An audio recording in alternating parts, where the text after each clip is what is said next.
एक सिपाही से आपने पीसीएस अधिकारी बनने का सफर तय किया है।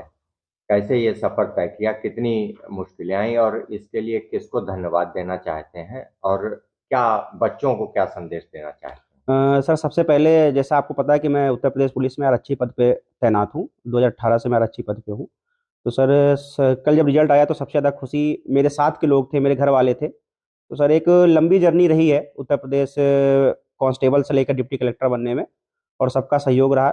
ईश्वर का, माता पिता का, भाई बहनों का, और दोस्तों का, और खासकर मेरे पुलिस विभाग के जितने भी लोग थे, जिन्होंने मुझे हर क्षण मोटिवेट किया कि आप आगे बढ़ सकते हैं। और मैंने उस चीज़ को फॉलो किया और मैं आज आपके सामने डिप्टी कलेक्टर के रूप में बैठा हूँ। हैं? अच्छा, कैसे कितनी देर पढ़ाई वगैरह करते थे, समय निकाल के कैसे जो है तैयारी करते थे एग्जाम की? सर, जैसे पुलिस विभाग में थोड़ा टाइम का शॉर्टेज रहता है, क्योंकि ड्यूटियाँ कभी कभी लॉ एंड ऑर्डर की ड्यूटियाँ ऐसी होती है कि आपको दिन भर खड़ा होना पड़ता है। तो मेरा ये था कि जब मुझे टाइम मिलता था तो मैं अपना ड्यूटी करने के बाद जितना भी टाइम मिलता था मैं उसका सही से यूटिलाइज करता था।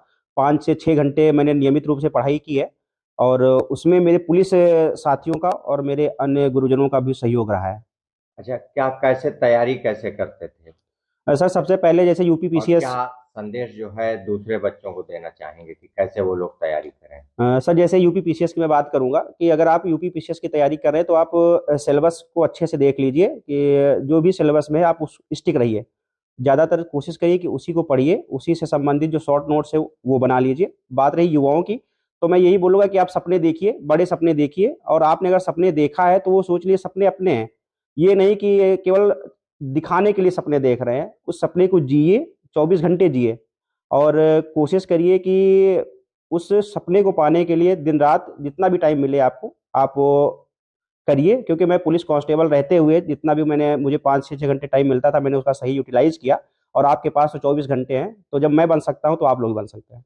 अच्छा, एक चीज ये है कि जैसे एक गरीब पारिवारिक पृष्ठभूमि रही, उससे निकल के कैसे, मतलब क्या परिवार ने सपना देखा था, कैसे आपने ये ठाना कि हमको पीसीएससी में जॉब करनी है? जैसा कि सर आपको पता है कि मैं लोअर मिडिल क्लास फैमिली से बिलोंग करता हूं, तो लेकिन मेरे घर में सबसे अच्छी चीज़ ये थी कि मेरे माता पिता ने शिक्षा का महत्व समझा। क्योंकि मेरे पिताजी हाई स्कूल पास है और मेरी माताजी भी क्लास 5 तक ही पढ़ी है।